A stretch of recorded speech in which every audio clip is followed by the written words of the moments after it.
Bonjour à toutes et à tous et bienvenue sur Hors Média pour une émission exceptionnelle à l'approche des municipales qui auront lieu les 15 et 22 mars prochains. Nous allons recevoir donc tous les candidats, en tout cas les candidats et candidates qui répondront à notre appel. Et aujourd'hui, nous avons le plaisir et l'honneur d'accueillir, oh bien c'est plutôt lui qui nous accueille dans sa permanence, Serge Grouard, le maire sortant d'Hiver Droite d'Orléans. Bonjour monsieur le maire. Bonjour et bonjour à tous.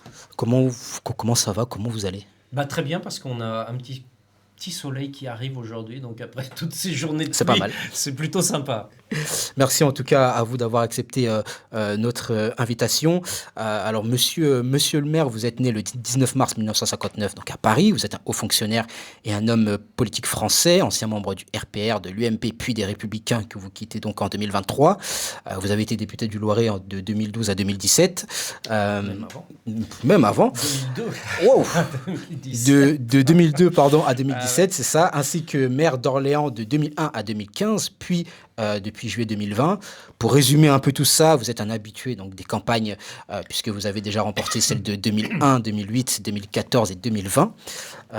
Et vous avez cédé votre place de maire en cours de mandat à Olivier Carré pour des raisons de santé de juin 2015 à juillet 2020. Aujourd'hui, donc, vous concourez pour un 5e mandat. Alors, j'ai cru entendre que ce serait le dernier. Oui, parce que toutes les bonnes choses ont une fin. Là, j'ai envie à la fois de terminer ce que l'on a engagé et puis d'ouvrir une nouvelle perspective pour Orléans. J'amène une équipe qui est très renouvelée. On va en parler. Avec beaucoup de jeunes et qui prendront la suite. On va en parler. C'est ce que j'ai vu en travaillant cette émission. Donc, vous êtes aujourd'hui à la tête de la liste Ici c'est Orléans. Et vous avez donc dévoilé votre programme dimanche 15 février. Et face à vous, quand même, vous avez une foule de candidats, donc 2 d'extrême gauche, 2 à gauche, 2 centristes et 2 d'extrême droite. Monsieur le maire, ma première question, donc vous avez dirigé la ville pendant près de 20 ans au total. Avec le recul, de quoi êtes-vous le plus fier dans votre action pour la ville? La question, elle est difficile, cette question-là, parce qu'elle oblige à sélectionner. Et la sélection, effectivement, sur ces années, est un peu compliquée. Si j'essaye de revenir au début, j'ai trouvé une ville qui était devenue délinquante. J'ai trouvé une ville qui n'était pas fière d'elle-même et qui s'était, au fil du temps, abîmée. Alors, il y a des éléments dont je suis fier, c'est que les Orléanaises et Orléanais vivent beaucoup plus en tranquillité aujourd'hui qu'il y a 20 ans. Et puis, je suis heureux de ce que l'on a fait pour transformer cette ville. Tout le monde le dit, elle est devenue beaucoup plus belle. Le bord de Loire, moi je me souviens sur le bord de Loire, il y avait des parkings sauvages, il y avait à peu près 500 voitures sur le bord de Loire. Aujourd'hui on se balade, aujourd'hui là, on n'y est pas, on pourrait y aller d'ailleurs, mais avec la Loire magnifique. Voilà, donc cette beauté de la ville, cette fierté qui revient pour les Orléanais.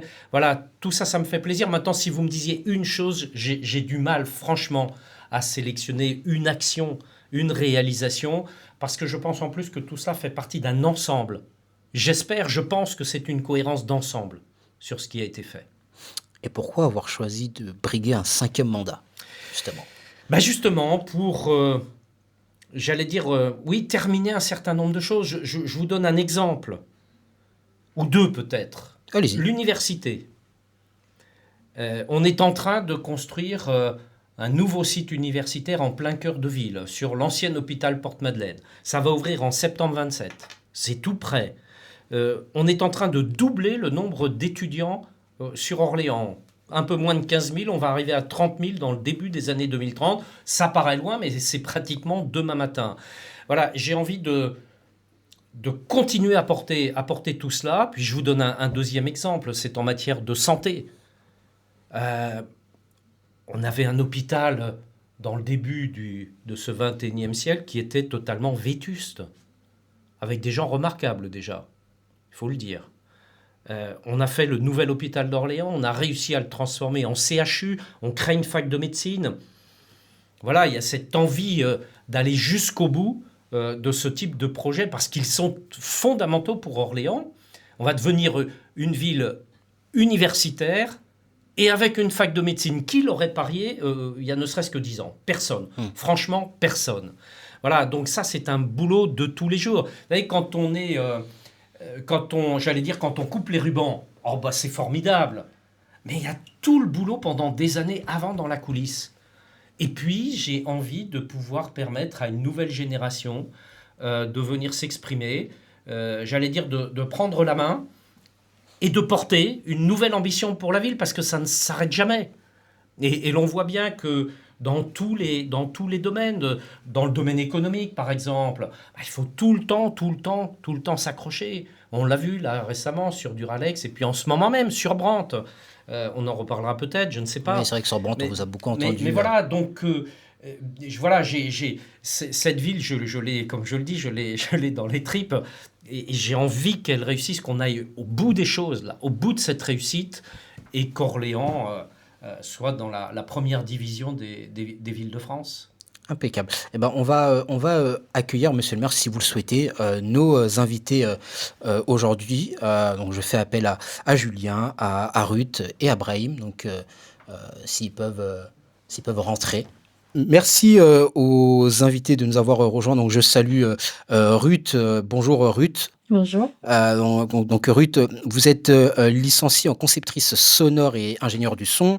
Vous souhaitez faire un master en jeux et médias interactifs pour pouvoir travailler à votre compte à temps plein, si je ne me trompe pas, et avec des indépendants et des sociétés. En face de moi, je salue Brahim. Bonjour Brahim. Brahim, 36 ans, vous êtes entrepreneur dans la restauration. Oui, c'est bien ça. Et à ma gauche, je salue Julien. Bonjour Julien. Vous avez 70 ans, vous êtes retraité, mais vous avez été prospecteur dans une société pétrolière. Voilà, monsieur le maire, les différents intervenants devant vous qui vous poseront évidemment des questions. Mais avant, monsieur le maire, en parlant de votre programme Ici c'est Orléans, alors le programme compte une centaine de mesures regroupées dans 7 catégories différentes, donc la sécurité, la santé, l'environnement, la mobilité, le quotidien, le rayonnement et le pouvoir d'achat. Chez nos confrères d'Ici Orléans que j'ai lu sous la plume de Tristan Ranea, vous dites on veut une ville qui soit sereine. Ça, c'est un gros projet. C'est ce que vous me disiez Oui, en parallèle. le mot est tout à fait juste. On est une ville qui est sûre, je crois pouvoir le dire, avec la baisse de la délinquance qu'on observe depuis des années. Chacun dit que c'est la première ville de France, hein, des grandes villes de France. Bon, voilà. Alors, on pourrait dire, bah, écoutez, tout va bien, c'est tranquille et tout va bien. Sauf que il y a encore un certain nombre de choses à faire. Et c'est ce que je dis, de passer d'une ville sûre à une ville tranquille. C'est pas tout à fait la même chose. Tranquille, ça veut dire que on limite, il n'y aura jamais zéro, mais on limite par exemple les incivilités. On a quelque chose pour les femmes qui est insupportable, c'est le harcèlement de rue. Donc là, un certain nombre de mesures contre le harcèlement de rue, parce que ras-le-bol, ça veut pas dire, heureusement d'ailleurs qu'à chaque fois il y a agression, mais vous voyez, vous vous sentez pas tranquille. La fraude dans les transports en commun. Voilà. Alors on pourrait faire encore une fois de l'autosatisfaction, tout va bien, on a les résultats, et puis dormez tranquille, braves gens. Non, on veut pas s'arrêter là. On sait qu'il y a encore un certain nombre de choses à faire, et parfois des choses qui vous exaspèrent au quotidien. Quand vous avez, je prends un autre registre, des déchets sauvages au coin de votre rue, et que ça vous esquinte le coin de la rue, que vous essayez de bien gérer vos déchets, vous essayez d'avoir moins de déchets, et puis que tous les 4 matins, vous voyez un paquet qui est amené, pas toujours d'ailleurs par les gens du quartier, hein, pas toujours. Bon, bah là aussi, ras-le-bol. Vous voyez, donc il y a... Alors, c'est permanent tout ça, il y en aura toujours à faire. Mais là, on veut s'atteler à cette question des délits et incivilités. Et je pourrais parler des délits routiers également, parce que c'est pareil, sécurité routière. Voilà, on a trop d'accidents, on a trop de comportements aberrants. choquants. Donc, par exemple, parmi d'autres choses, on va renforcer la brigade motocycliste de la police municipale parce qu'elle est très efficace. On a passé une convention avec l'autorité judiciaire et avec l'État, la police nationale, la préfecture, pour, en cas de grand délit, pris sur le champ, la voiture est immobilisée et le conducteur repart à pied. Eh bien, ça dissuade. Voilà, le but, c'est ça. Et le but, c'est éviter parfois, malheureusement, des accidents complètement dramatiques. On va commencer la salve de questions, si vous le souhaitez, monsieur le maire. Julien? Oui, j'aurais une question. Ouais, ça concerne les voitures mal garées. Ah oui. Incivilité, évidemment. Oui, c'est ça. Et qu'est-ce qui compte là? Parce qu'aujourd'hui, place d'Arc, vous avez une voiture qui est régulièrement mal garée, qui prend 2 places de parking. Le manque de politesse, les gens, ça c'est une catastrophe. Et puis alors, le sans-gêne, vraiment des gens sans gêne, et puis à la limite, si on fait une remarque... Oui, c'est vous qui vous faites houspiller, voilà. Je viens, on t'emmerde. On va le dire, voilà. Oui. Et donc, et puis tout âge confondu, aussi bien dans des jeunes que chez des vieux aussi. Oui, personne n'a le monopole de ce genre de comportement. Voilà. Donc, absolument. Qu'est-ce que vous pensez Alors là, même chose. D'abord, ne pas accepter ce type de fait accompli. Parce que parfois, il y a une tendance, on n'y peut rien, on baisse les bras. Non. Alors on ne pourra pas tout faire partout, sinon on se raconte des salades, on se ment, on est d'accord. Mais là, à la fois, l'action de la police municipale, c'est par exemple, je viens de dire renforcement de la brigade moto, parce qu'elle est très souple dans ses actions, très réactive. Là, elle s'arrête, boum, verbalisation. Voilà, simple et clair. Donc, tout particulièrement sur les voitures qui sont en stationnement anarchique sur les trottoirs. Je vais vous donner une anecdote qui va dans votre sens. Il y a quelque temps, vous allez voir pourquoi j'ai un petit rictus. Un type qui est garé devant le Palais des Sports. Vous voyez le Palais des Sports, la voiture devant le Palais des Sports, mais sur le trottoir, et on ne peut pas rentrer dans le Palais des Sports. Il se fait emmener la voiture en fourrière.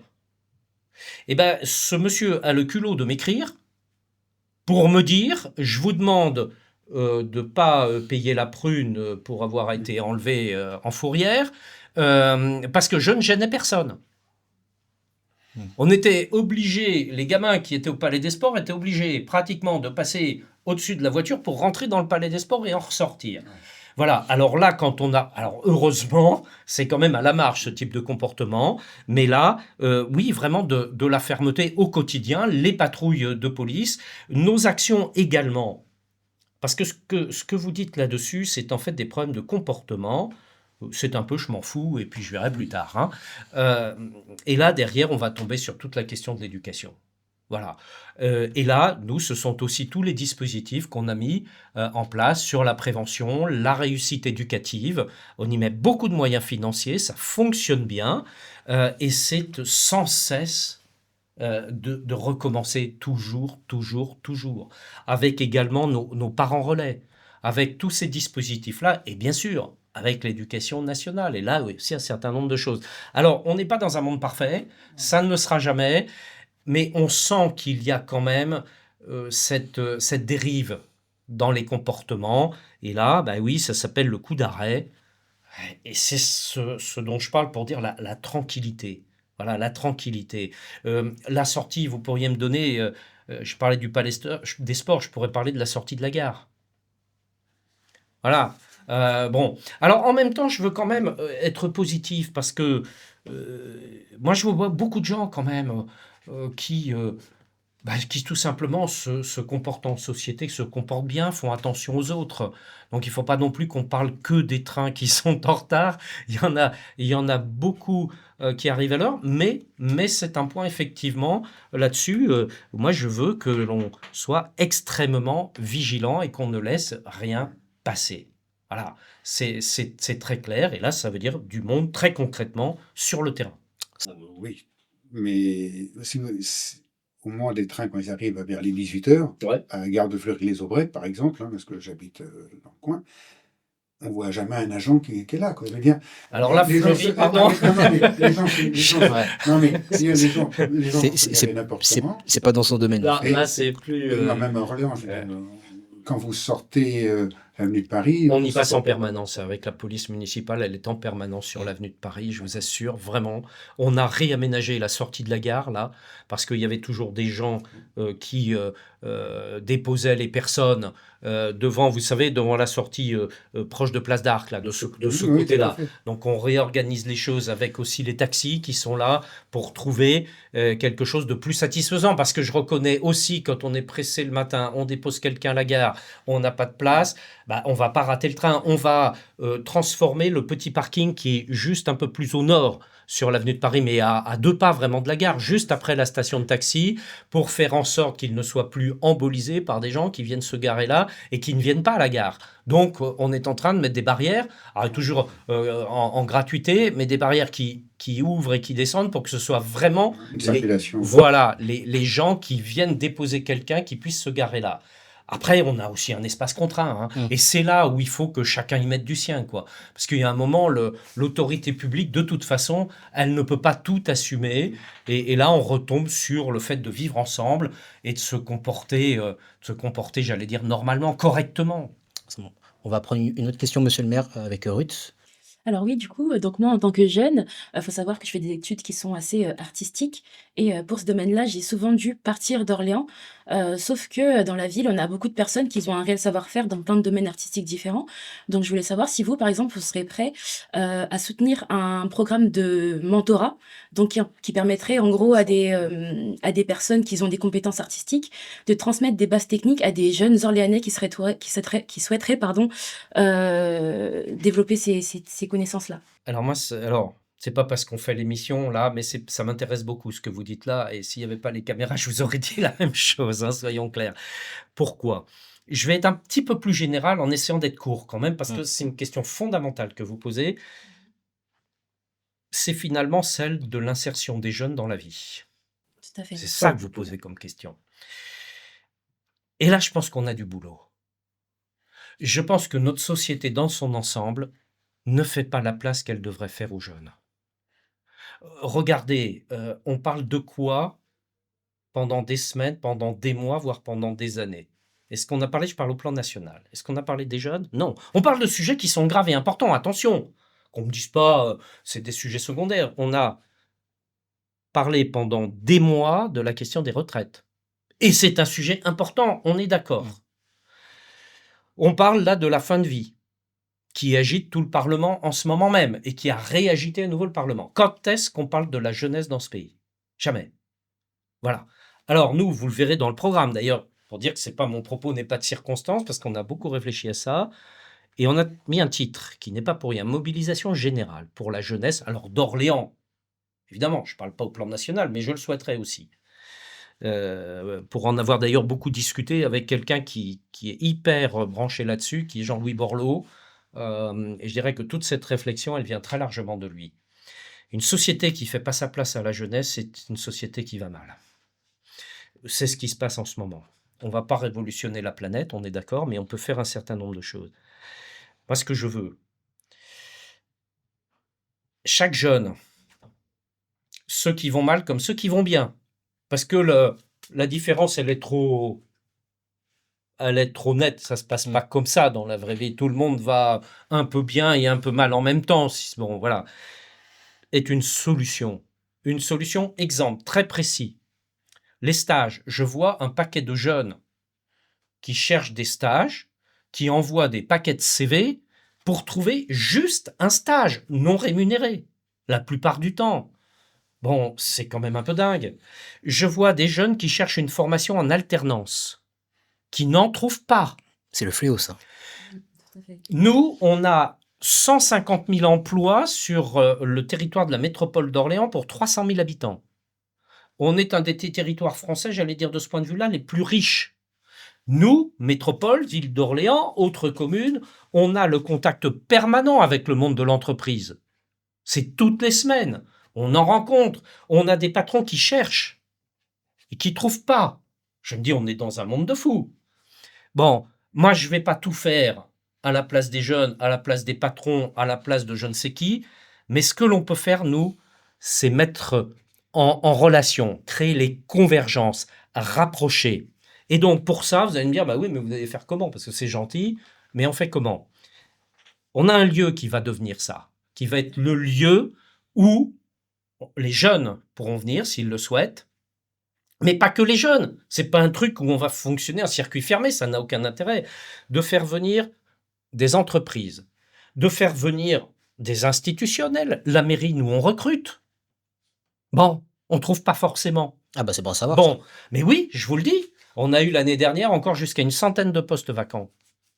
C'est pas rien. Dans tous les secteurs d'activité et dans tous les niveaux de qualification. Là, par exemple, Keolis cherchait des chauffeurs de bus. Bon, trouve pas forcément. Ils ont fait des formations internes pour qu'il y ait des gens qui deviennent chauffeurs de bus, etc. J'ai rencontré récemment une jeune, ça m'a fait mal au cœur. Il n'y a pas que ça, hein, mais c'est un exemple. Une jeune qui sortait de Polytech Orléans, dans des domaines extrêmement pointus, scientifiques, ingénieurs, techniques. Elle ne trouvait pas de boulot. Et je vous assure qu'elle n'avait pas les deux pieds dans le même sabot, parce que j'entends quand je dis ça, la remarque, oui, mais c'est parce qu'elle ne cherchait pas, comme disait quelqu'un, il suffit de traverser la rue. Non, ça marche pas comme ça. Et je lui ai dit, mais alors, qu'est-ce que vous faites en ce moment? Alors, elle me dit, moi j'ai besoin aussi de gagner des sous, hein. Fait des ménages. Alors c'est très respectable en soi, mais elle a fait Polytech, fait des ménages, elle a 20 et quelques années. Bon, ça c'est pas normal. Ça, c'est pas normal. Et ce lieu, j'y reviens, pardon, à côté de la place Mozart, je ne sais pas si vous le voyez, on a un nouveau bâtiment Ok. à côté des commerces que l'on a déménagés dans le cadre du programme de l'ANRU, et on l'appelle le tiers-lieu. Il est très grand, et ça, c'est le lieu que moi je souhaite dédier à cette politique jeunesse. On y fera venir des gens qui ont des compétences sur le sujet, on y fera venir des clubs sportifs, on y fait venir des acteurs culturels, on fait une sorte de bouillonnement, et qui permet aux uns et aux autres de se rencontrer, de se retrouver et que ça matche. Et on n'est surtout pas dans un projet institutionnel et administratif. On n'est pas dans des bureaux bien rangés avec des gens qui vous reçoivent pour vous demander 20 exemplaires de votre CV et puis s'il manque encore une ligne, de compléter la ligne, etc. Parce que tout ça ras-le-bol. On est dans quelque chose de presque spontané. Ouais, je vais là-bas, il pourra s'y passer des petits concerts, des jeux, voilà, que ça bouillonne. Et là, il pourra y avoir exactement ce que vous dites, là aussi, dans ces mentorats, tutorats, parce qu'on a des jeunes qui sont un peu paumés, et s'il y a quelqu'un pour aider, ben voilà, ben c'est formidable. Et j'en rencontre beaucoup, et ils disent presque tous la même chose, donc ils ne se trompent pas tous en même temps. Voilà, donc moi je rêve de cette mobilisation, et bon, je crois que j'ai montré par le passé, quand on rêve de quelque chose, on le fait, parce que c'est bien de le concrétiser. Donc on se donne rendez-vous très vite, hein, parce que le tiers-lieu, il est prêt. Note-le, Avec Ruth. plaisir. Note-le. Cette année, il va ouvrir. Et alors, je ne sais pas si on pourra le faire avant l'été, parce que si on y est, hein, je ne préjuge pas des résultats des élections, hein, pas de prétention, mais si on y est, en tout cas, avant la fin de l'année et quelque part vers la rentrée, il ouvre et on met tout ça en relation. D'accord.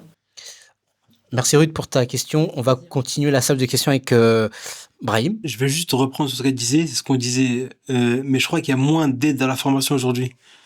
Donc nous, les patrons, on galère un peu plus à embaucher parce qu'on a moins d'aide sur les alternants. C'est malheureusement une réalité, hein. Ça, c'est les coupes budgétaires de la part de l'État, parfois d'autres, et on les subit aussi, hein. On les subit aussi. Bon, là, ça nous engagerait sur toutes les politiques nationales, donc, mais je pense qu'on est un peu sur la tête dans ce qu'on fait, c'est-à-dire qu'il y a des choses qu'on pourrait ne pas faire et d'autres qu'on devrait faire. Et financièrement, on s'y retrouverait beaucoup. Alors nous, la formation, c'est pas de la compétence municipale, hein, c'est État et région. Bon, la région fait un certain nombre de choses, hein, sur les formations, mais ce que je constate, c'est qu'une municipalité ou une métropole, on est beaucoup plus réactif, nous. Quand il y a des besoins, on sait plus rapidement s'y adapter. Et c'est ça qui est aussi important. Mais là, on est en limite vraiment de notre champ de compétences. Mais par contre, on discute avec les partenaires, la région, avec l'État, et on demande d'ailleurs, dans un certain nombre de cas, de créer des formations spécifiques qu'on n'a pas, sur notre territoire. Alors, on y arrive, mais parfois ça prend un temps énorme. ce que je disais tout à l'heure sur l'exemple de la médecine. Il a fallu des années pour avoir une fac de médecine. Là, on se bat sur un autre domaine. Alors, ce n'est pas le domaine qui vous intéresse directement, mais sur l'architecture aussi. Donc là, l'ESAD, notre école supérieure d'art et de design, hein, c'est une très belle école. Bah là, maintenant, ça y est, elle propose une première année d'architecture et on espère que ça va continuer. Et il y a des domaines de formation professionnelle où on a aussi pas mal de besoins et ces besoins sont parfois satisfaits, parfois ne le sont pas. Et c'est vraiment dommage parce que je suppose que vous auriez besoin de certains profils et que vous ne les trouvez pas forcément. Et puis ça se perd. Là, ce qu'on fait, c'est que avant on avait des alternants, on les prenait, on les formait du coup au milieu du travail. Ouais. Aujourd'hui, on a moins d'aide, et donc du coup on va moins former, et du coup c'est des compétences qui vont se perdre. Ouais. Mais dans la restauration, est-ce que Brahim, vous arrivez à trouver des jeunes ou bien des moins C'est jeunes? difficile, ouais. C'est difficile. Ouais, déjà, c'est un secteur qui est en crise. Et en plus de ça, moi je trouve que l'attractivité du centre-ville, elle a perdu un peu. On a moins d'attractivité. Et aujourd'hui, on va dire ça c'est un petit peu délocalisé. C'est plus les centres commerciaux qui vont prendre le pas sur nous. Et nous, on va vraiment avoir un peu on va dire des galères, quoi. Alors, c'est que des questions fortes hein, qui sont soulevées sur la question des centres commerciaux périphériques. Moi, tout le monde le sait, je me bats en permanence. Alors, non pas contre les centres commerciaux et les gens qui y travaillent, c'est pas ça le sujet, mais contre l'ouverture de nouveaux centres commerciaux. Parce qu'effectivement, ça aboutit à une hémorragie du commerce centre-ville, et tout le monde le sait. Et ça, c'est une bataille permanente. Et là aussi, on retrouve des problèmes qui sont nationaux sur les procédures pour réaliser ces centres commerciaux. Souvent, au plan local, on est d'accord pour dire non. Mais il y a recours possible au plan national, et le plan national, lui, valide ce qui se passe sur notre territoire. Ça ne devrait jamais être comme ça. Enfin, on est suffisamment grand pour décider, ici, ensemble, de ce qui convient ou non au territoire. Donc sur les centres commerciaux, oui, je vous rejoins. Après, il y a peut-être aussi, vous, comment vous voyez de par votre métier ce qu'il est possible de faire pour renforcer cette attractivité du centre. Mais en fait, c'est qu'ils ont des avantages que nous, on n'a pas. Par exemple, on parlait de faire du parking, mais lorsqu'ils vont avoir du parking gratuit, tu peux amener les enfants faire un tour, t'as pas de passe de parking que tu vas pas payer. Et donc, du coup, c'est même plus simple. Nous, on voit, en vrai, on pourra jamais se battre contre eux parce qu'ils ont plus d'avantages que nous. Nous, tu vas galérer à trouver une place de parking, va falloir la payer en plus. Et tu fais gaffe au compteur parce que tu vas te retrouver avec une amende si tu dépasses le temps prévu. C'est compliqué. Est-ce que tu peux nous dire où est-ce que vous êtes placé Moi, en fait, dans ton restaurant? j'en ai plusieurs. J'ai plusieurs restaurants sur Orléans et pas que sur Orléans. Et en fait, c'est même pas un problème qui est lié à Orléans parce que je suis aussi sur Tours et j'ai les mêmes problèmes. Ouais, donc c'est pas lié à Orléans le problème, mais je suis venu parce que je m'étais dit comment trouver la solution à garder l'attractivité en ville. Parce que là, je vois et moi, ça fait presque 15 ans que je fais ça. Et quand je suis arrivé, il y avait beaucoup d'attractivité, beaucoup de boulot. Et là, je vois les années qui passent et que ça fait que de se freiner. Alors moi, ce que je vois, effectivement, et je parle avec un certain nombre de vos collègues, effectivement, là, au-delà de la seule question attractivité, question du pouvoir d'achat aussi, hein, très concrètement, parce que peut-être inquiétude aussi des gens. Je vois que globalement, il y a plutôt du frein sur la dépense. Il y a des gens qui font attention, d'abord parce qu'ils ne peuvent pas faire autrement. Il y en a d'autres qui font attention et qui épargnent parce qu'ils se disent de quoi demain sera fait. Donc je vois ces éléments-là et je pense que, on le sait bien, il y a un lien politiquement. On est rentré dans une période qui va être une période électorale. Je ne parle même pas des municipales, mais il va y avoir les présidentielles et on sait En qu'avant les 2027. élections, voilà, ça, on sait que ça se tasse avant une élection présidentielle. Alors moi, ce que je regarde en tant que maire, c'est qu'est-ce que l'on peut faire pour justement essayer de contrecarrer. Là aussi, c'est comme tout à l'heure, on ne peut pas tout faire, mais il y a un certain nombre d'outils. Alors, je donne 2-3 exemples. Par exemple, très concrètement, problème de stationnement, on veut faire un nouveau parking justement du côté de l'université, là, à Porte-Madeleine, avec un parking sous le boulevard Jaurès. Bon, parce que tout ce côté-là sera, j'allais dire, un peu déchargé de ces problèmes de stationnement et ça irriguera un peu plus la partie centre-ville qui est davantage côté rue des Carmes, etc. Bon, ça c'est une chose. Deuxième chose, les questions de prix, de tarification. Nous, on veut par exemple lier la tarification avec de l'achat en ville. Ah, ça serait bien ça. Voilà, vous avez consommé un truc, et ben vous avez une réduction sur votre prix par exemple, de parking. Ouais, 1 heure de parking gratuit. Par exemple, ce genre de choses. Ça, on veut travailler ça avec les représentants les associations de commerçants, parce que effectivement, ça facilite le fait de venir en ville, quoi. C'est un geste commercial, quoi, hein, comme vous en faites, comme voilà. Et puis le côté animation aussi. Alors, je pense qu'il y a eu beaucoup de choses qui se sont faites depuis un certain nombre d'années, mais il faut que ce soit, j'allais dire, pas seulement des grands événements une fois par an, comme le festival, ou une fois tous les 2 ans, comme le Festival de Loire, ou les fêtes de Jeanne d'Arc, ou le Grand Piano Festival, mais plus des petites animations. Tout au long de l'année. Oui, absolument. Et là où on sait que c'est sympa, alors on vient. On va se balader, et puis ça donne envie de venir vous voir, Ah oui, etc. nous sommes dans les commerces. Voilà. Et puis on a quand même, par rapport à la périphérie, et je ne peux pas être... Enfin, c'est quand même beaucoup plus sympa de venir dans le centre-ville que d'aller à la périphérie. On va juste avancer un tout petit peu, monsieur le maire, avant de redonner la parole à nos invités. Il y a un autre volet que j'ai vu dans votre programme, et c'est un volet, moi, qui me tient à cœur. Bon, il y a beaucoup de jeunes qui vont nous regarder, qui vont nous écouter. C'est par rapport au harcèlement scolaire à l'école, qui est pour moi un énorme fléau. Moi, j'aimerais savoir ce que vous préconisez, vous, contre le harcèlement scolaire à l'école. D'abord, il faut pouvoir le détecter. Et vous serez d'accord avec moi pour dire que c'est pas toujours facile. On sait qu'il y a des enfants qui se taisent. Et même les parents très attentifs, ne le voient pas forcément. Donc là, ça veut dire que dispositif, avec l'éducation nationale, bien sûr, mais également nous, nos agents, on a quand même dans nos écoles, alors là je parle de nos écoles publiques, hein, on a quand même plus de 400 agents, pratiquement 500 agents dans nos écoles.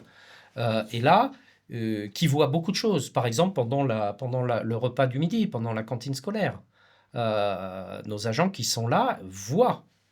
Et là, évidemment que la logique, c'est de dire, c'est de signaler, c'est d'avoir ce réflexe, et là-dessus, d'avoir des formations. Parce que quand on en parle autour de la table, ça paraît simple. Mais quand un cas, vous n'êtes pas sûr, vous ne savez pas exactement ce qui se passe là. Vous vous dites, tiens, il y a un truc qui ne va pas chez cet enfant-là. Vous parlez un petit peu avec lui, il ne vous dit pas grand-chose. Qu'est-ce que vous allez faire ?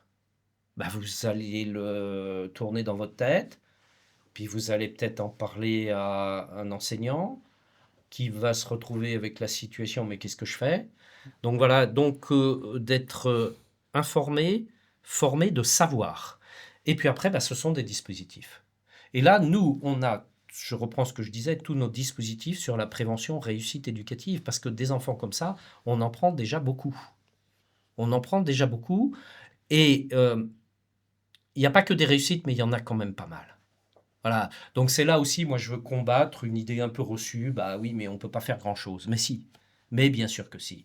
Et plus on le détecte vite et plus on prend l'enfant en compte, plus on l'aide, plus on va l'aider à sortir de la difficulté, et plus on va lui permettre d'avoir la vie devant lui, parce que quand même, ce sont des gamins, quoi. Julien, non, mais si tu as une question autre que sur le... Oui, j'avais une question, je reviendrai sur les parkings extérieurs. Oui, vas-y. Dans les supermarchés, ça fait 35 ans qu'on entend parler, enfin moi j'entends parler que les supermarchés font du tort au centre-ville. Oui. Et on en est encore 35 ans plus tard, on est toujours au même problème. Quoi. C'est vraiment le cas. Mais lorsqu'on va dans la rue de Bourgogne, il y a de plus en plus, là où je suis beaucoup, il y a de plus de boutiques qui sont fermées. Peut-être que dans d'autres parties du centre-ville, c'est plus dynamisé, mais aujourd'hui, lorsqu'on passe, il y a beaucoup plus de boutiques qui sont fermées, et tu dis, ça donne pas envie même aux autres de venir, parce que s'il y a des trous, il y a moins d'attractivité. Mais peut-être que je me trompe. Hein. Oui. Oui. On vous écoute, monsieur le maire, allez-y. Sentiment qu'on a. Là, moi, j'ai des chiffres. Le taux de vacances sur Orléans, c'est 6%. Le taux de la région, c'est 12%. La moyenne nationale, c'est exactement 11,4%. C'est-à-dire, sur par exemple la région, on est à 2 fois moins de vacances de commerce que sur la région. Mais l'évolution dans le temps, Non, on c'est diminue. pareil aussi, ouais. On a Ok. diminué légèrement. Ok. On était à un peu plus de 6%, on est maintenant à 6 tout rond. Ok. Et franchement, c'est pas pour dire que tout est parfait, on se bat tous les jours. Tous les jours là-dessus, on a créé un service commerce, on est tous les jours sur le fait de trouver de nouvelles enseignes, par exemple. Donc c'est vraiment là aussi, c'est un combat là où vous avez raison. C'est qu'il y a, on le sent bien, il y a un paradoxe, il y a à la fois une fragilité du commerce, et puis il y a une grande capacité de résilience, c'est-à-dire de surmonter les difficultés. Mais il ne faut pas pousser le bouchon trop loin. C'est ça le problème.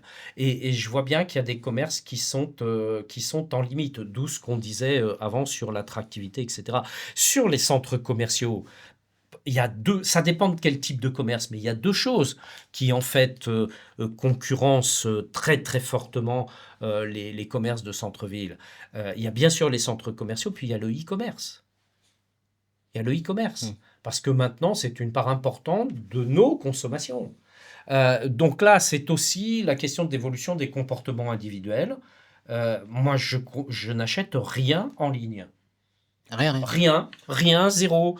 Mais je vais vous donner des exemples, moi, qui me gênent. Et je ne suis pas là pour faire des leçons de morale, hein, attention. Mais j'ai des commerçants qui me disent, bon, bah, on a maintenant des gens qui viennent dans notre boutique, qui viennent essayer un certain nombre de choses, puis qui les commandent en ligne. Bah, je trouve que c'est pas sympa pour le commerçant, quoi. Parce que lui, il vous fait essayer, il passe de son temps, il a ses charges, il a tout ça. Si on rentre dans sa boutique, peut-être qu'on n'est pas satisfait par les produits proposés, bah on le remercie, et puis voilà, on n'est pas obligé d'acheter. Mais sinon, de sortir pour aller acheter en ligne, bon voilà. Donc on est dans des évolutions de société, et ça pose la question, effectivement, comment on conserve dans la durée cette attractivité. Comment on a une offre diversifiée de qualité. Ça, ce sont des questions fondamentales. Et nous, on a contact avec un certain nombre, soit d'enseignes nationales, soit des individus, des personnes qui, en leur nom propre, veulent ouvrir commerce, etc. Donc, on en ouvre, il y en a qui ferment, effectivement. Il y a parfois, vous avez raison, il y a parfois aussi des endroits qui sont vides. Mais bon, voilà. La rue de Bourgogne, je trouve qu'elle est moins attractive qu'il y a 10 ans. Vous trouvez? Ouais. Ben, j'entends ce que vous dites. Après, c'est pas... Non, hein, moi j'essaie d'écouter tout ce qui se dit. C'est mon avis, peut-être que je me trompe, mais moi je trouve que c'est moins attractif qu'avant. Ruth, tu as une autre petite question? Une petite question aussi, d'ailleurs, par rapport aussi à l'attractivité de la ville. Du coup, parce que j'avais remarqué, notamment au niveau des jeunes, souvent, ce qu'ils ont tendance à faire, c'est de partir d'Orléans pour faire d'autres choses. Donc là, je voulais voir d'un point de vue, par exemple, artistique, etc., comment vous pourrez faire pour soutenir les jeunes dans tout ce qui est lieu culturel alternatif ou projet artistique émergent, et comment vous pourrez les soutenir pour qu'ils prennent ce genre d'initiative, en fait. Comment faire en sorte qu'il y ait plus de jeunes qui se lancent pour créer des événements dans Orléans, pour attirer plus de gens, notamment en ville, comme ça ils pourront aussi aller dans les restaurants, etc., à côté. Vous voyez ce qu'on disait sur le tiers-lieu, vers la place Mozart.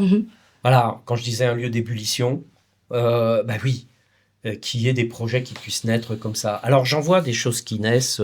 Là par exemple, je vais peut-être pas faire de la pub pour telle ou telle chose parce que c'est privé là, mais donc parce qu'après bon, mais il y a des choses très sympas qui ont ouvert très récemment en plein cœur de Bourgogne. Voilà, là il y a des trucs très très sympas. C'est intéressant, juste sur un lieu qui était fermé là depuis Mathusalem, depuis j'ai pratiquement toujours connu fermé, qui est sur une toute petite place. Le Comedy Club. C'est pas moi qui... C'est vous qui l'avez dit. Voilà, mais vous avez bien trouvé. Après, là, je reviens un petit peu au projet parce qu'il y a des choses très précises.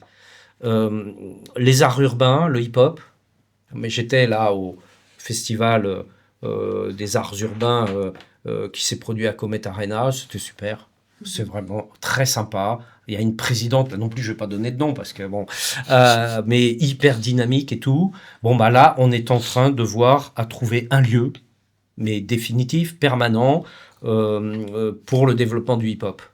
Voilà. Et ça, quand elle m'a donné le nombre de jeunes, ou parfois un peu moins jeunes, mais quand même des jeunes, voire très jeunes, qui sont dans sa structure, c'est de l'ordre d'un millier.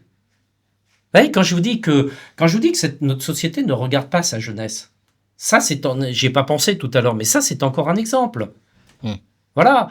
C'est certainement une des plus grosses associations d'Orléans. C'est pas la plus connue. C'est intéressant le décalage. Bon, donc voilà, et je sais où on va le faire. Parce que je ne sais pas des propos en l'air, je sais exactement où on va le faire, et ça va être en plus très sympa. Deuxième exemple, je veux qu'on fasse, et pareil, c'est pas comme ça en l'air, dès cette année 2026, un festival de rap. C'est ce que, Alors, c'est ce que j'ai vu. On me dit, là c'est pareil, on me dit que bon, parce que j'ai eu des retours, hein. Qu'est-ce que vous voulez faire un festival Ouais, c'est de rap? Ouais, le rap c'est un peu louche, c'est un peu tout ça, voilà, j'entends ça. Bon, ben, je dis écoutez, ok, j'entends ce que vous dites, mais regardez un petit peu, regardez, l'image est peut-être un peu décalée, l'image que vous avez en tête est peut-être un peu décalée par rapport à la réalité. Bon, bah là, alors je donnerai pas de nom là, hein, mais je sais qui va le monter le festival. Mais surtout, vous avez dit qu'avant 2027, et vous dites qu'Orléans serait l'une des toutes seules premières villes villes de oui. France à Oui, il y à a faire ça. quasiment pas, de festival de ce type-là en France. C'est toujours le même décalage. Mais vous savez, il y a 20 ans, oui à peu près, j'avais créé le 7 électro. Le 7 mai au soir, fête de Jeanne d'Arc. Moi, j'adore les fêtes de Jeanne d'Arc, j'y suis très attaché. Et je dis simplement, si on veut pérenniser ces fêtes de Jeanne d'Arc, il faut attirer la jeunesse.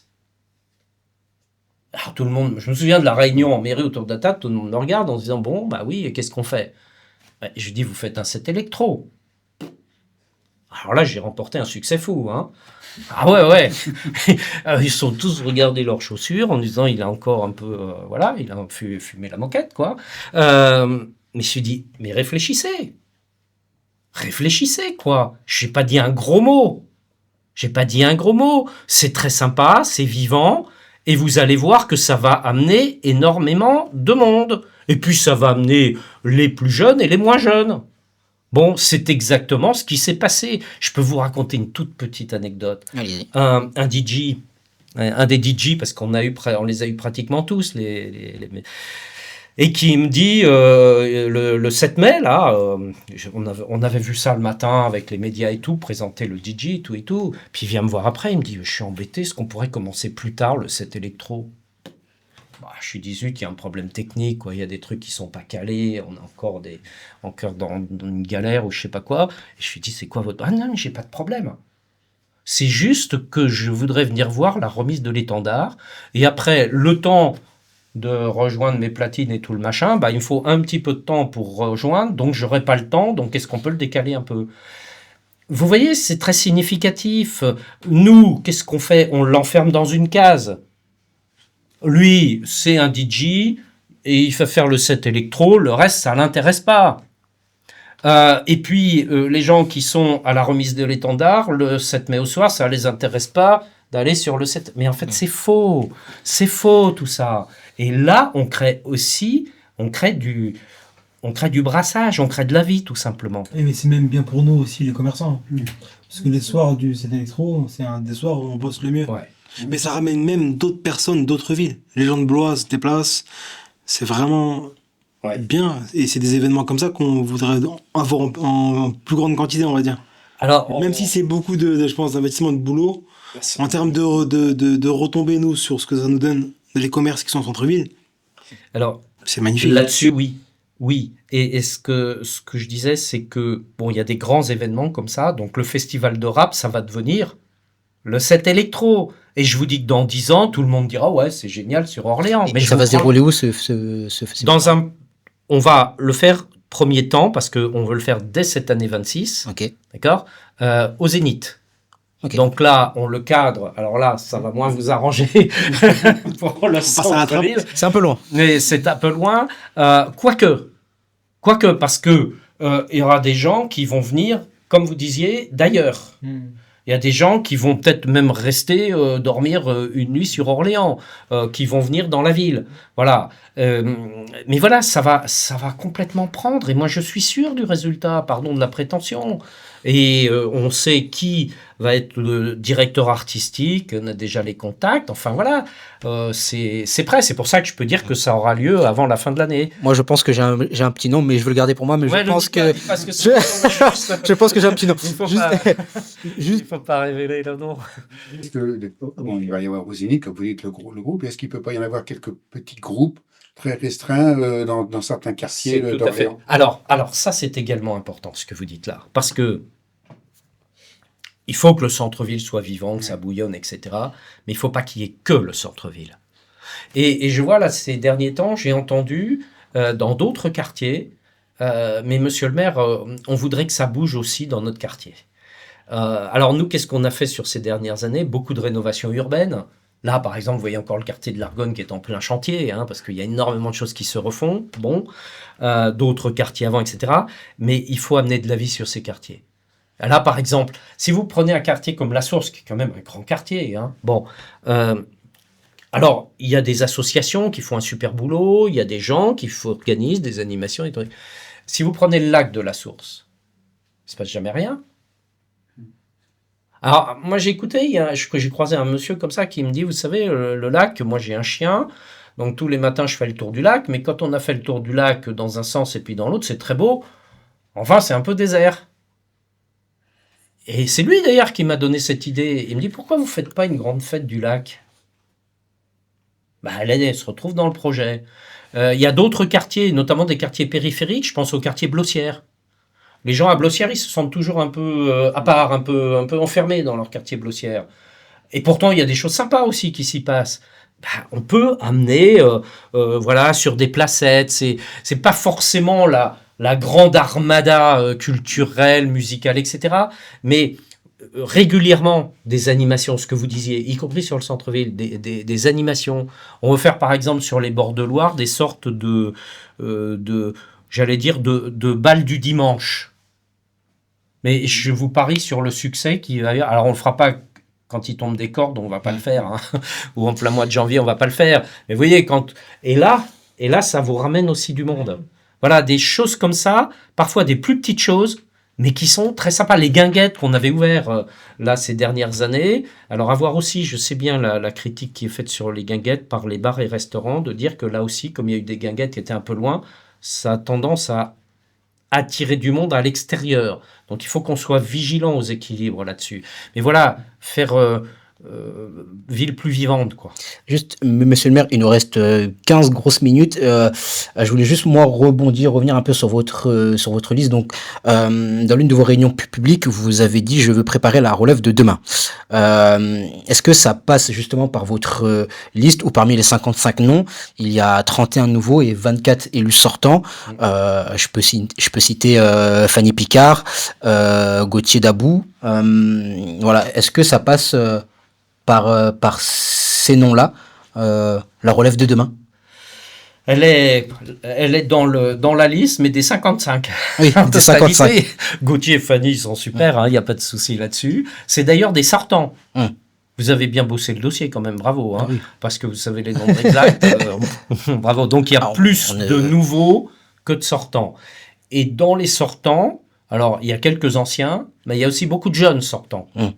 Fanny, Gauthier, c'est des exemples. Et puis, il y a des entrants qui sont également des jeunes. Alors, c'est pas non plus...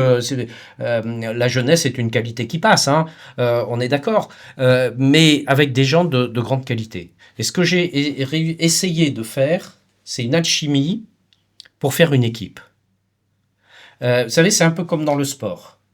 Vous pouvez prendre dans le foot, vous en mettez 11, vous mettez les 11 meilleurs au monde. Pas pour ça que ça va faire une équipe.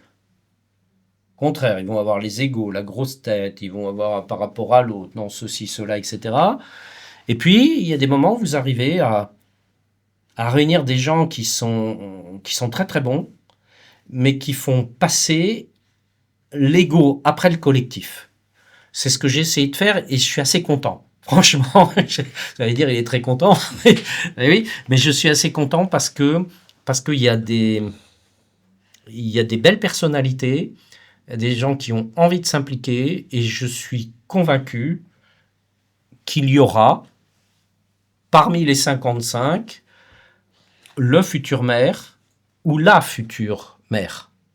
Ce sera, voilà.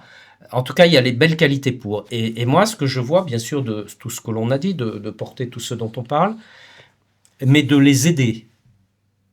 Je vais me les servir à moi-même, et on parlait de la Genèse, vous voyez, je vais me les servir à moi-même en disant, moi, j'ai pas de, comment dire, je crois pas, j'ai beaucoup de défauts, mais j'ai pas le melon, comme on dit, j'ai beaucoup travaillé dans le domaine spatial. Vous savez, quand vous regardez les étoiles, on est tout petit et on ne fait que passer dans un temps qui est infiniment court. Bon, donc, mais je me dis que moi, je peux apporter mon expérience et les aider à prendre la suite. Voilà, c'est ça l'idée. Et puis après, il faudra qu'ils s'entendent, et qu'ils fassent gagner le collectif. Regardez, on a eu les Jeux Olympiques d'hiver, là. On a vu les résultats de la France en biathlon. C'est fabuleux. Ce sont des équipes qui gagnent. Et même sur les sports individuels, s'il n'y a pas toute l'équipe derrière. En parlant de sport, j'ai une dernière petite question avant peut-être de refaire un dernier tour de table. Il y a un sport qui monte en ce moment dans la ville, c'est le futsal. Donc Oui. avec Oui. Orléans Futsal. Ben oui. Quel œil, vous, en tant que maire, vous avez Vous me faites penser au dernier par rapport au match. Là, futsal? où j'étais. Faut que je me tienne bien quand même en tant que maire, mais on était vraiment avec le président. Ouais. À fond, quoi. Ah, on était à fond. On était à fond, on a gagné. Hein. On a gagné. Donc il y a une belle équipe. C'est très sympa en plus. Il y a une très bonne ambiance. Voilà, moi j'aime bien, j'adore le sport, mais j'aime bien aussi quand il y a l'ambiance. Parce que justement, on parlait souvent de la source à l'époque en Mal, qu'il y avait de l'insécurité au Caucase. Est-ce que là, aujourd'hui, justement, avec la montée d'Orléans Futsal, qui est basée à la source, est-ce que ça enlève un peu cette étiquette qu'on avait de la source? Oui, je pense que ça y contribue. Ouais, je pense que ça y contribue. Et puis vous voyez, l'équipement sportif, il était plein. Il y avait 700 personnes qui étaient là. C'est souvent plein. Oui, c'est pratiquement toujours plein. Voilà, il y a une super ambiance. Je parlais de tranquillité tout à l'heure. Ça, c'est aussi un bon exemple. Vous venez là, vous êtes parfaitement tranquille. Vous n'avez aucun souci. Vous n'êtes pas en train de vous dire, oh, non, vous êtes détendu. Vous êtes détendu. Il y a des gamins qui sont là, qui sont heureux, qui sont contents. Voilà, il y a une sorte de chauvinisme local pour Orléans. Moi, ça fait plaisir. J'allais dire ici, c'est Orléans, si vous me permettez. Voilà, le petit clin d'œil. Et puis, il y a des équipes, et je ne parle pas que des joueurs, il y a les équipes de direction qui se démènent pour faire que ça marche bien. Voilà, il y a un état d'esprit derrière tout ça. Et c'est un exemple de super réussite. Donc, bien sûr. Ça marche. sûr.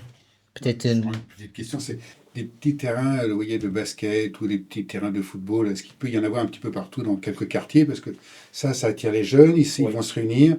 Et je trouve que ça manque à Orléans.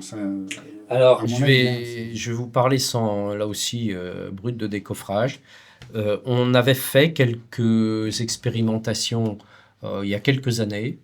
Et je pense à un, notamment, je ne vais pas dire dans quel quartier, c'est plutôt vers le centre-ville d'ailleurs, que l'on a fermé parce qu'il s'était transformé en lieu de deal.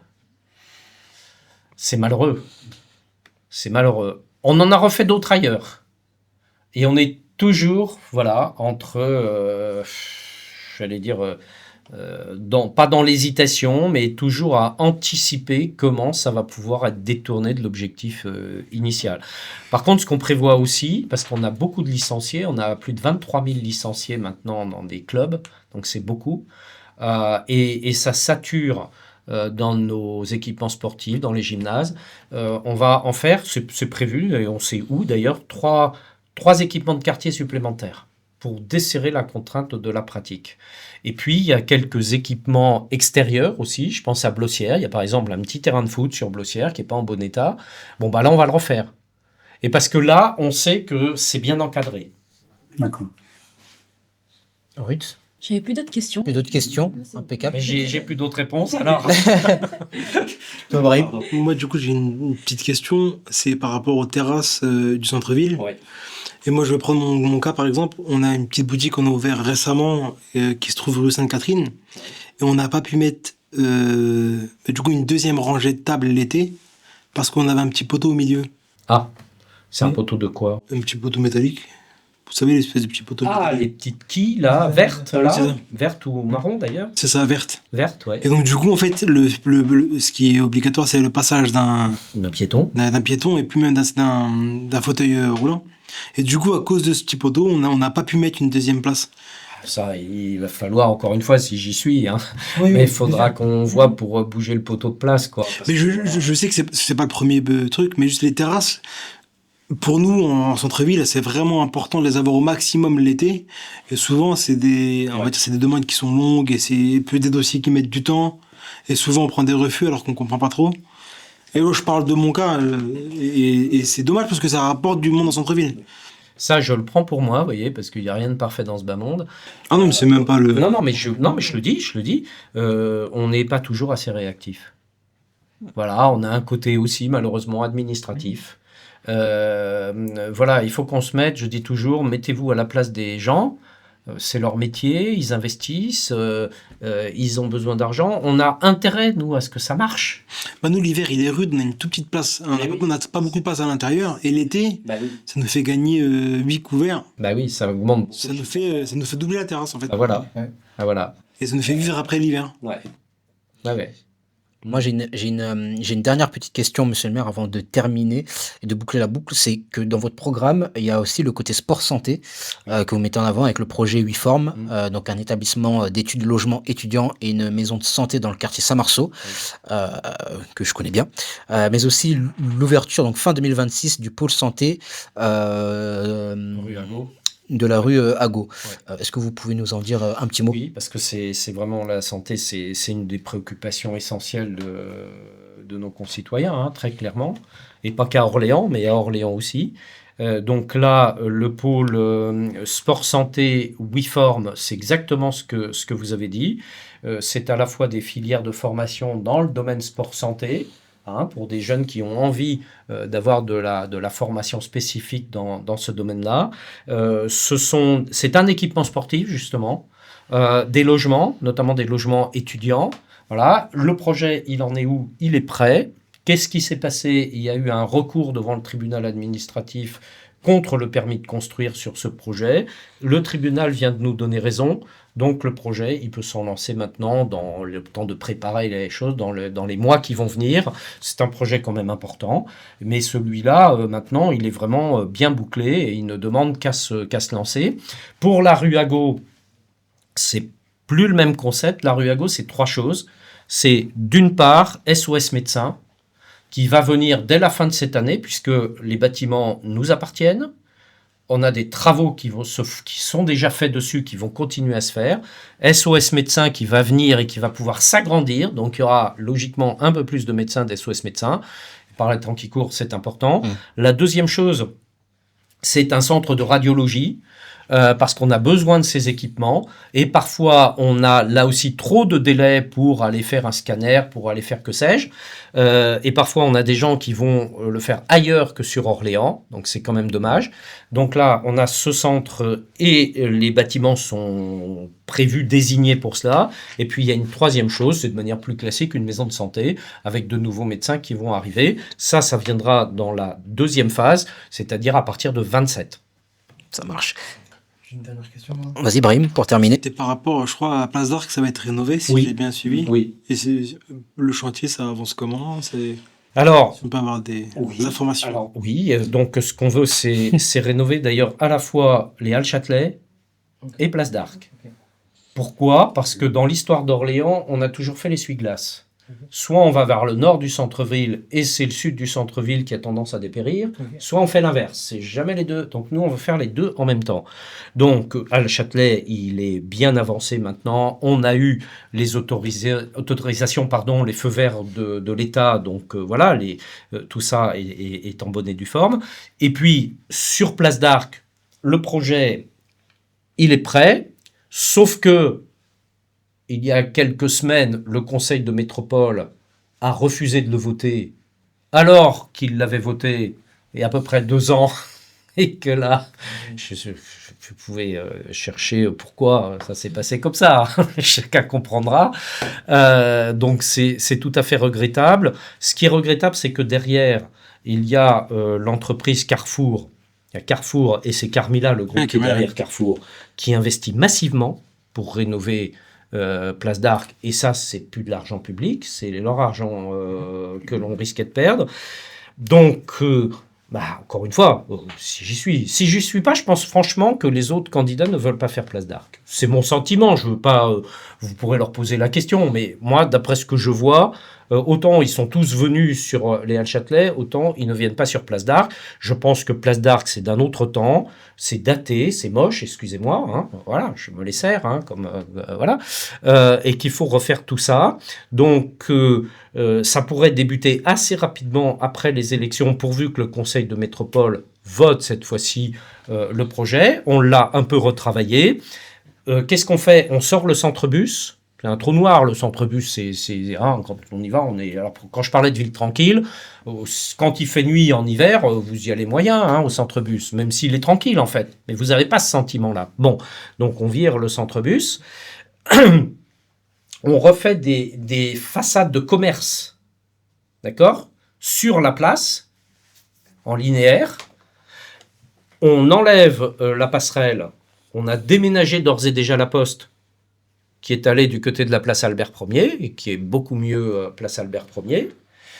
On modifie le tracé du tramway, parce qu'il fait un grand S. Un truc, bon, ça grince régulièrement. Voilà. On le fait passer de l'avenue de Paris vers la rue de la Rep, plus en, comment dire, presque en direct, pas complètement. Et puis, on a une grande esplanade devant qui permet aux piétons de s'y sentir bien, parce que franchement, vous ne vous y sentez pas bien quand vous êtes là. Donc voilà, c'est ça l'idée. Et on pourrait engager dès cette année les débuts du projet. Après, il faut qu'il soit très très bien calé, phase par phase, parce que il faut que l'on coupe le fonctionnement du tramway le moins longtemps possible. Et là, ça sera d'ailleurs, parce que c'est déjà regardé assez minutieusement, il faudrait qu'on ne le coupe que pendant un été. Donc, on ferait les rails, le tramway continue comme il est, on fait les rails, le nouveau tracé, et on bascule pendant l'été pour qu'il n'y ait quasiment pas de coupure de tramway, parce que sinon, on embête beaucoup de monde, et beaucoup trop de monde. Franchement, il n'y a aucun arrêt entre les deux, de toute façon. Oui, exact. Donc voilà, sur Place d'Arc, ça pourrait venir rapidement. Eh ben, merci beaucoup, monsieur le maire, d'avoir été avec nous. Merci à vous, Julien, Ruth, Brahim, d'avoir répondu à l'appel. Et puis, Je peux dire un mot? allez-y. C'est beaucoup plus intéressant, et je ne dis pas pour vous faire plaisir, que les débats politiques que l'on a de temps en temps. Ah bah merci beaucoup. Mais oui, c'est merci plus beaucoup. intéressant parce qu'on parle des vrais sujets. Ah bah merci Et beaucoup. on se balance pas des trucs, des pétards, des machins, des trucs à longueur. Vous voyez, c'est beaucoup plus intéressant, donc merci beaucoup. Écoutez, merci beaucoup. Et je rappelle, les 15 et 22 mars 2026, nous, citoyens, pourrons élire nos conseillers municipaux et communautaires. Merci beaucoup. Merci.